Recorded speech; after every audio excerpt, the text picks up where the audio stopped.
Ang pangmalakasang lamyerda, hindi kumpleto kung walang traditional adventure.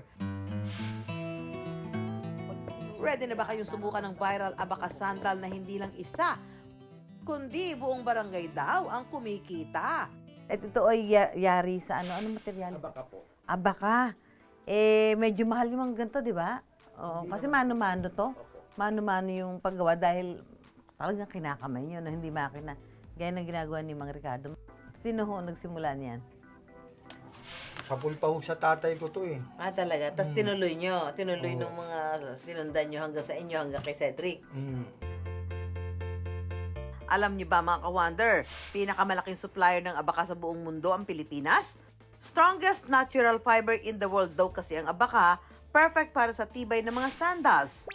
Pero ang paggawa daw ng sandals na mula sa abaka, hindi raw pala basta-basta. Ma'am Sue, do the honor. Ay, buti hindi kayo nagbabago na, di ba, may mga modernong paraan na ng paggawa ngayon ng mga ano. Pinipilit naman ho namin i-upgrade siya kung paano mapapadali.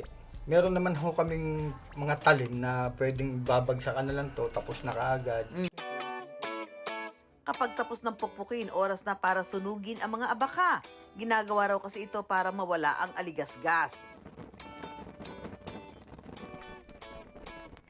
Ay, bagay. Oo nga, pang resort. Oh, sakto. Oh, para sinukat. Ang saka ang komportable. Tantaran! Thank you, Cedric Mang Ricardo. Ang ganda ng sapatos. Ang ka-wonder naman nating si Empoy, dumayo sa isang coconut farm sa Liliw, Laguna para harapin ang isang hamon. Ang mangarit ng tuba. Ayarin mo kaya ito, Empoy? Yes, ngayong araw ay hinahamon ako ng ating mga ka-wonder na maging isang mangangarit for a day. Mangangarit means is yung mga taong umaakit sa mga puno. Like, for example, yung gagawin ko later, kahit meron akong fear of height, gagawin ko to para sa inyo mga ka-wonder. Let's go! Alright! At dahil hindi naman ako expert sa pag-akyat ng puno, kasama namin ang Liliw Rescue Team para umalalay sa aking pag-akyat. Bata pa lang ako, nag-ano na talaga ako ng ganun eh. Alright mga ka-wonder, ito na. Tingnan natin yung challenge ng mga ka-wonder natin kung kakayanin ko to.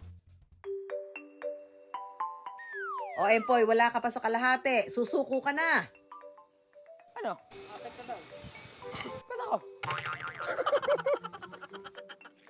Dito na ano dito na lalaglag Hindi, sir. Sige, sir. Dali lang, parang gusto mo talagang ano.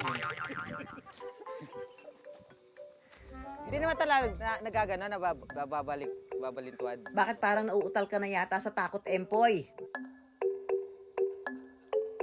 I'm the top of the world. Hi, finally! Kung gaano kabagal umakyat, siyang bilis namang makababa nitong si Empoy.